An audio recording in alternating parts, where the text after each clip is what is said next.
picture this. You open your eyes for the first time, and the first thing you see is grey stone. You are approximately 3 minutes old. You have never made a single decision in your life. You have no opinions, no ambitions, no preferences about anything, and yet the most important thing about your entire future has already been decided, not by you, not by anything you did, but by where you opened your eyes. And you opened them on Pike. The first thing you feel is cold, not the soft chill of a draft through a window. Real cold, the kind that comes off the Iron Sea and has been traveling for hundreds of miles with nothing to stop it. The kind that gets into stone walls and never fully leaves. The sound underneath everything is water. Constant, relentless, not peaceful. The sound of the sea actively destroying the cliff your castle is built on. One wave at a time, and has been doing so for centuries. Welcome to the Iron Islands. Welcome to House Greyjoy. And if you think you know what that means, you don't. Not yet. Stay with me, because what actually happens inside these walls changes everything you thought you knew about the most feared family on the water.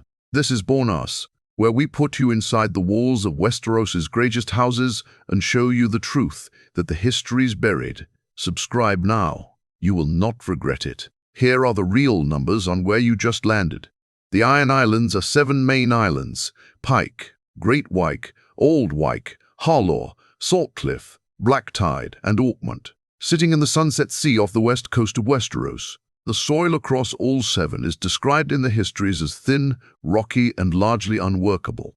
Less than a third of the land is farmable by any generous estimate. The population survives not on agriculture but on fishing and, historically, on raiding coastal settlements across Westeros and beyond. The Greyjoys have ruled from Pike for centuries. The castle itself is one of the most structurally unique fortifications in the known world. It was built on a cliff. The cliff collapsed into the sea. The Greyjoys did not relocate. The towers and keeps are now spread across multiple sea stacks, connected by rope bridges that sway in the wind above water, that would kill a person in minutes. The sea stone chair, the seat of the Lord of the Iron Islands, carved from an oily black stone of unknown origin, possibly pre-Andal, sits in the main keep. He will grow up crossing those rope bridges every single day, in wind, in rain, with the sea 100 feet below you making its intentions very clear. This is your normal. Lord Balon Greyjoy is not just your father. He is the living embodiment of an entire philosophical system, and that system has a name: the Old Way. The Old Way holds that real men take what they want, that trade is weakness, that farming is submission, that the only honest payment for anything is the iron price, meaning you kill whoever has it and take it from their hands. The words of House Greyjoy are, "We do not sow," and Balon does not treat this as a motto. He treats it as a moral law handed down by the drowned god himself. The drowned god, by the way, is the deity of the Iron Islands. His heaven is a sea hole beneath the waves. His priests, called drowned men, are literally drowned during their ordination, held underwater until they nearly die, then revived. The greeting between Ironborn is, "What is dead may never die." The response is, "But rises again, harder and stronger." You will say these words before you can fully understand them. They will live in your body the way your first language lives in your body, not learned, absorbed. Your father launched a rebellion against the Iron Throne when you were small. He called himself King of the Iron Islands. He had a fleet, he had conviction, he had the absolute certainty of a man who has never seriously entertained the possibility that he might be wrong. Robert Baratheon sent Stannis and a royal fleet. The rebellion lasted less than 2 years. Balon's sons Rodrik and Marone died. His youngest, Theon, became a ward of Eddard Stark in Winterfell. A hostage, though nobody uses that word out loud. Your father came home to Pike having lost 2 sons, his fleet, his crown, and his youngest child. He sat down in the sea-stone chair and decided that none of this meant he was wrong. He simply filed it under not yet and kept staring at the horizon with the expression of a man waiting for the world to apologize. You grow up watching this every day. The specific weight of a man who swallowed the worst defeat of his life and is being slowly poisoned by the refusal to process it. Lady Elani's Harlow is from House Harlow of Harlow Island, specifically the branch associated with 10 Towers, the seat of House Harlow, which contains one of the largest private libraries in the Iron Islands. The Harlows are exceptional among Ironborn for their relationship with learning. Her cousin Roderick Harlow is called the Reader. He has books from across the known world. Your mother is quiet in the way that very intelligent people are quiet in environments where intelligence is not the valued currency. She loves her children with a ferocity that is the only thing she has that Balong cannot argue with or reframe as weakness. She watches you the way mothers watch the child who is thinking thoughts they recognize. She makes sure certain books reach you. She makes sure you spend time on Harlow with her family. She does not explain why. She doesn't have to. You train. This is not optional. Physical competence is the baseline social requirement on the Iron Islands. You learn to use an axe, a sword, a shield.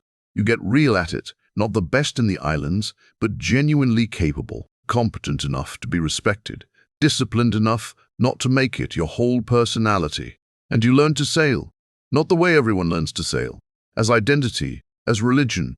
You learn it as tool, navigation, tides, cargo weight and optimal routing. The Sunset Sea trading lanes of the Ironborn know better than any sailors alive, but have never used for honest commerce because honest commerce violates the theology. You start thinking about this gap, the space between what the Ironborn are actually capable of and what they're using those capabilities for. The Ironborn are the greatest sailors in the known world.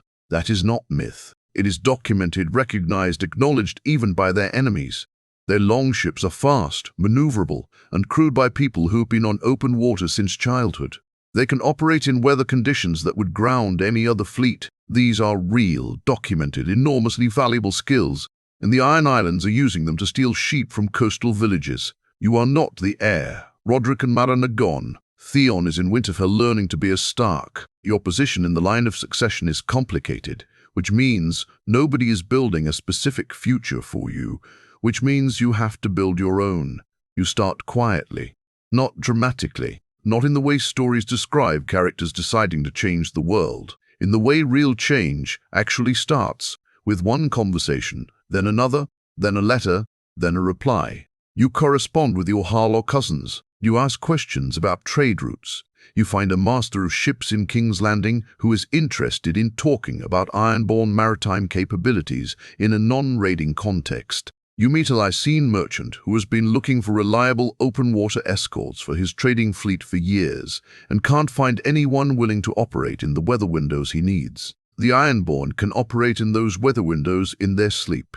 You build nothing that looks like a plan because a plan can be identified and countered. You build instead a series of individual relationships with people who have a practical interest in a version of the Iron Islands that doesn't raid them. From the outside, it looks like a young Greyjoy making unusually broad acquaintances. From the inside, it is the most deliberate structure you have ever constructed. One evening when the wind is high and your father is away and the rope bridges are swaying hard enough that the castle sounds like it's breathing, she sits across from you and says simply, "I know what you're building." Not a warning. Recognition. "Make it work," she says, "because no one else in this house is going to. Westeros moves constantly. It cannot help itself. Alliances collapse. Thrones change hands. The great houses make decisions that send shockwaves down to the smallest holdfast on the furthest island. When the moment comes, and in Westeros the moment always comes, you are ready in the specific way that only years of quiet preparation produces, not with a fleet burning someone's coastline, not with a speech about the old gods or the drowned god or the iron price. With a proposal, a concrete, specific, economically literate proposal to 3 different parties simultaneously, maritime escort contracts for Lycene and Braavosi merchant fleets through the Sunset Sea in exchange for coin paid at the iron price, not taken earned, but earned at rates that make raiding look like amateur work by comparison. The numbers are real. The routes are real. The demand is real. You did not invent any of it. You simply went and found it, while everyone else on the Iron Islands was busy performing ideology. The Ironborn who love the old way hate this. Some hate it loudly. Some of them challenge you directly in the way the Iron Islands resolves disputes, physically in front of witnesses, with consequences. You win some of these.